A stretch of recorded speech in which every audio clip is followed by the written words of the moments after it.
Yo, what is happening? Right, listen. What I'm about to tell you is coming different to the rest. This experience, what I had to go through, was one of the hardest times of my life. Even thinking about it, doing this video, it just got me worked up. But after a long time, I think I'm finally ready to talk about it. You may honestly think I'm exaggerating, but I promise you this place actually violated me. Many of you will remember from the Freshers Week video, the last place that I went out to was this same club. Look at the experience I had.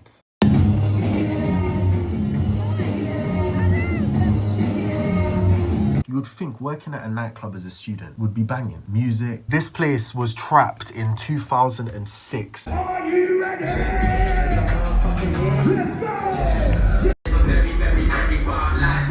Gyal, the girls that would go there were mad creepy, you know.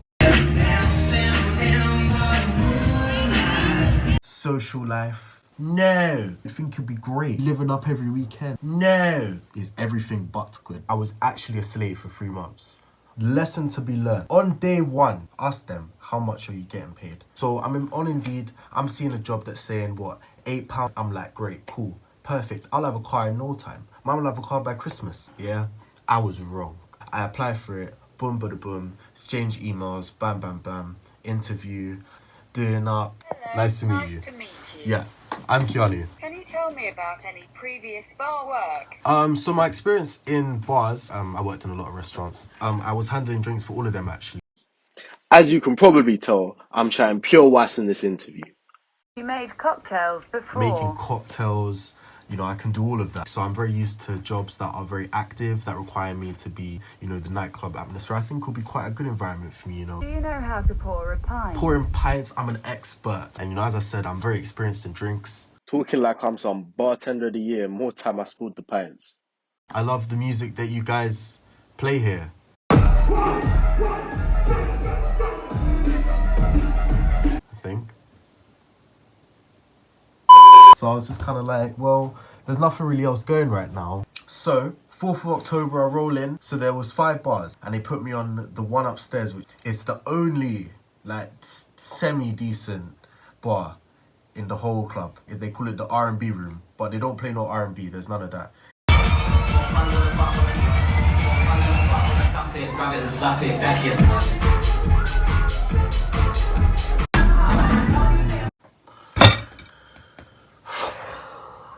I'm tired of hearing those tunes, fam. Just a lot of that every day. All the same tunes. It's better than the other ones.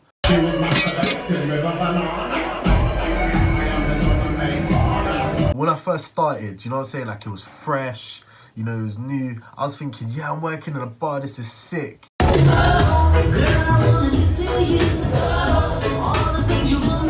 I don't know what misled me into having that much enthusiasm. 4 to 6 weeks later. I was kind of just enjoying the social aspects, getting paid to do nothing, and I was under this impression that I was getting £8.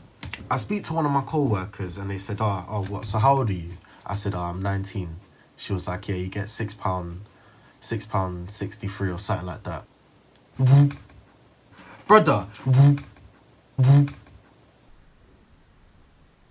Big man, wait.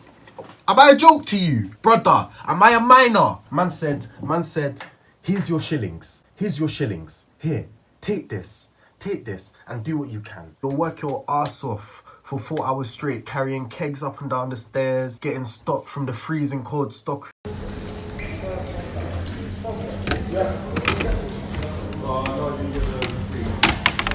When I tell you the flight of stairs you had to take stock down, it looked like an outdoor fire escape, but it was indoors. So it was just like metal stairs and they were always wet. No regard for health and safety. That staircase was a hazard. Anytime I was taking stock up there, part of me wanted to slip because I was thinking, if I survive, bust a kneecap or something, then I might actually get some money out of this job. Do you know what I'm saying? It really did come to that. They're doing up slave, having man sweeping, going behind all the bins, standing, just doing all the most. For the least, for this £6, for this 50s wage firm, I was getting sweatshop wages. We got like 10p commission on every double sold.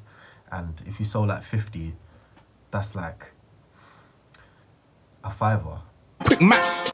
Yay. But a paycheck that doesn't even cover the cabs I've spent. You'd finish at 4 o'clock in the morning. The buses are every half hour, but they don't stop near my yard basically, and it's still a 10-minute walk. So you don't want to do it, so you just ended up ordering cabs. And then I'm spunking £8 every shift on a cab. There was no profit. Like, my paycheck went in and out.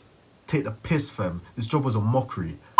You only worked Fridays and Saturdays, right? So Halloween, they violated. They slapped me with a 6-day week of work. You know what? You'd think, right? Freshers year, I'm gonna have a good time. So I'm banging motive, do a madness, get yacked. Did none of that. Let's go.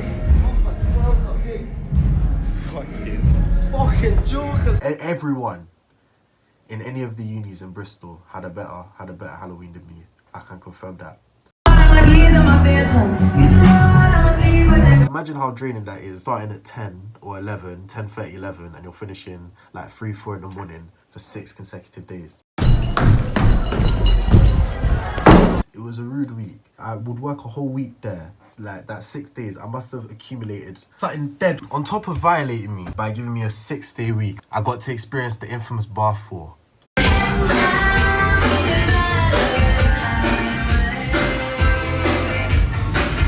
Bar 4 is not a place you want to spend your Friday night, unless you're a nerd.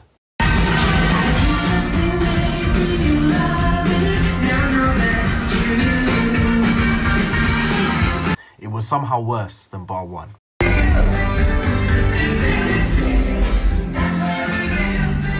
Bar 1 and Bar 2 were like just drum and bass. I cannot stand drum and bass. It does my head in. The only applicable dance move is this. So it was kind of like one of them ones that it's so repetitive, you just stop hearing it after a certain amount of time. Bar 4 is a horrible place because it's just all the corny tunes. Why are we doing up ABBA? Don't get twisted, musical greats. Like, it's 18, 19-year-olds and we're coming in, we're popping out, we're skinning out and turning up to ABBA at the club. It's embarrassing.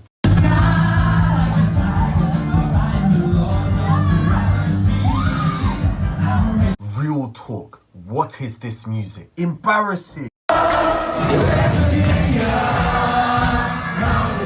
Humiliating. Appalling.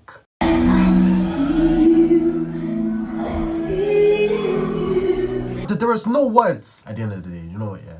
They were having fun on their Friday and Saturdays, whereas I was some prisoner, so who's really winning? Mr. Brightside was the anthem of this bar. Actually, was the anthem of this club.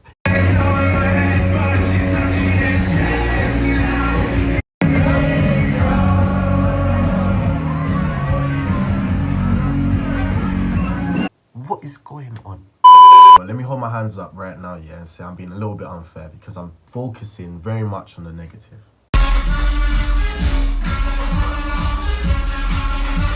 There was one positive to this place, and it was a very rare positive. Please do not get it twisted. It would get in like some pretty banging acts. I saw Dappy, Young Bane.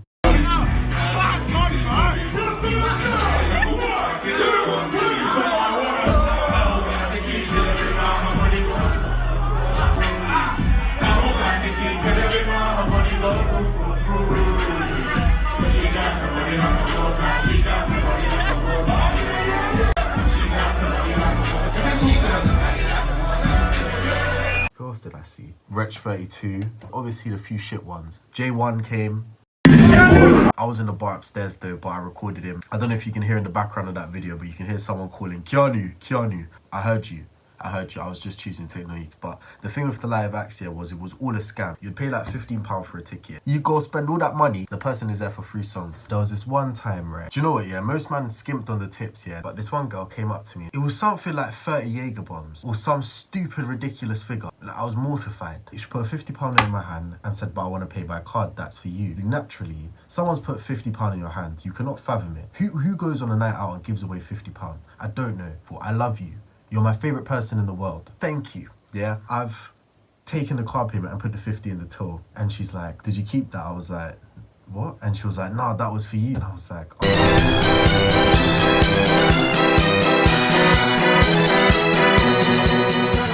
someone next to me just opened the door, so I quickly took it straight back out. But it was one of them ones, like I just had to hold it in my hand till it was like safe to put in my pocket. And because we had to declare tips afterwards, it was like, how am I gonna say someone gave me £50? Who's gonna believe that? The proof is in the pudding. Look.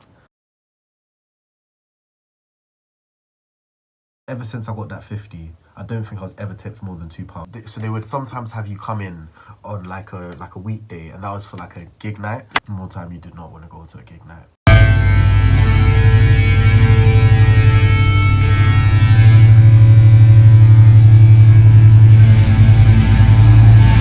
Gig nights was so shit.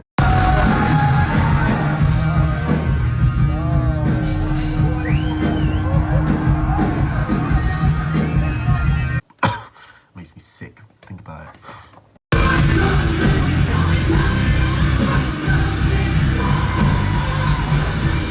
Some of the bands that would come and play here. Bookie music. Every weekend just became this monotonous pattern of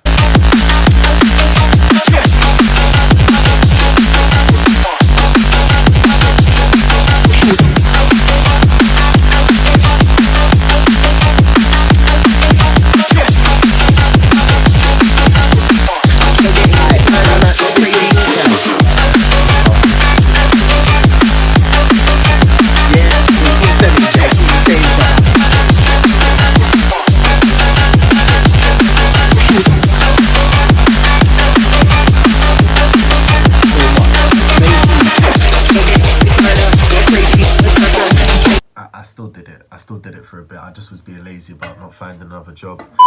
How can I work at a bar and not get no free drink? The only drinks that we were allowed to have, it was the one on tap. They had like everything on tap. As staff, you would know, drink it out the straws, because these cups, they get dashed in. They just got dashed in the washing machine. The water doesn't get changed. There's no soap. It's just hot water. You'll still see lipstick on some of the glasses. Always use a straw. Otherwise, in a couple of weeks, your lip might start getting mad itchy, and then you're stressed. I was drinking my Coke one time, and I just remember putting the glass up, taking one whiff. It stank. The Coke stank. It smelled like old pipes, because I don't think they cleaned them. Let me start with the Red Bull. Was this drink called Energy? I've not seen Energy in no shot. All of the brand of drinks that they have, I haven't even seen an Aldi or Lidl. Like getting a VIP table to get like a bottle of Red Square. Tell me, what is Red Square vodka? Some brother, he must have rented a booth in this bar to get a bottle of Red Square. That was my birthday. I would never celebrate another birthday again. But you're mocking it. If I asked for vodka and you bought me this unknown brand, don't mock it. I don't know what black market supplier supplies them with these drinks. They were all counterfeit. So the only free drinks we got, every time I had it, my stomach would just start cramping. Now we're coming to like December, and everyone's talking about this New Year's Eve party. I didn't make it. This is where I found out how booky this club got. They were telling me like, oh, all these parties, like everyone gets with each other. And I'm just standing there thinking, I don't really need to know that. Finding out like about who supervisors, who's doing what with who. It sounded like these work staff parties just got booky. Not something I wanted to attend. Let's talk about the day I left. Was discharged, removed, fired, was sacked, put in a spliff. I was proper late. I'd missed the last bus. It was like 11. The first warning sign was I got in the taxi, and the brother in the taxi's like, oh, like it smells really good. Like, what weed is that? Is that cheese? Like, I'm not smoking none of that. And before each shift, you have to get searched. The lady was like, oh yeah, you stink. Go quickly spray yourself before you jump on the bar. They're gonna make a thing out of it if they smell you. Okay. Sprayed myself. It was not enough. I went to bar 1, and there was this one lady. Everyone's had it. That one supervisor that's just an egg. A f***ing egg there to just cause problems. That hates their own life and projects that on you.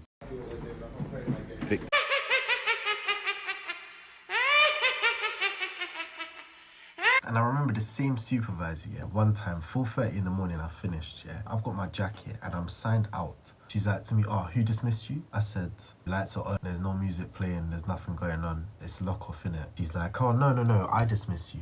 She was bar leader, she wasn't even bar supervisor. She was 20, she got 30p more. And this is how she's acting. She tried to tell me at 4 o'clock in the morning to come clean the fridges. I laughed. I went behind the bar, I sprayed all of them, and I walked out.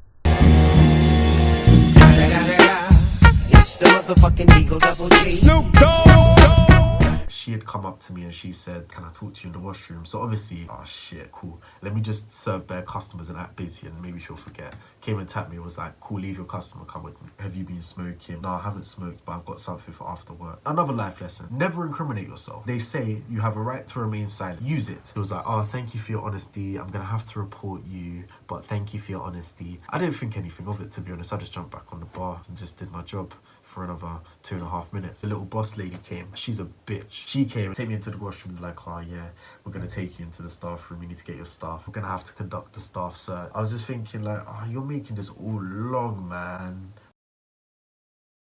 There's no even any point in making it long. There it is. The thing about this staff search that was so peak, they chose the denture security guard and they confiscated my spliff. They got a free smoke on, man, by choosing the guy with arms the size of my head. No exaggeration, this guy was butch. Unrealistically wham. He looked like a cartoon. Why was this brother so dench? Fair play to him. Obviously, when they said they're confiscating it, it's one of them ones. Am I gonna reach over to the table and grab it and get bashed up by this Donny? No. Instead, I looked there, I shed a tear, picked up the rest of my stuff and just got escorted out and just left without saying anything to anyone. It's just one of them ones. That was the end of my little 3 months tenure. Literally, straight after I got fired, I went straight on Indeed, applied for a bunch of jobs, patterned a new job within the week. For a job that treated me so shit, it was actually disrespectful to fire me. The cheek of it. I may have lost a spliff and my £6 an hour job, but I gained a better paying job. I took some other things out of that job as well. That brings us to the end of this video. I hope that's helped to shed some light on what it's like to work at a nightclub as a uni student. The one. It's not the one. Not the one. It starts off fun, but then it becomes not fun. It's hell. You don't want to do it. Thank you very much, guys, for supporting, for watching the thing. Please like, subscribe, share. You know how we do it. With that, Quadan out. I'll catch you next time. Till then, peace.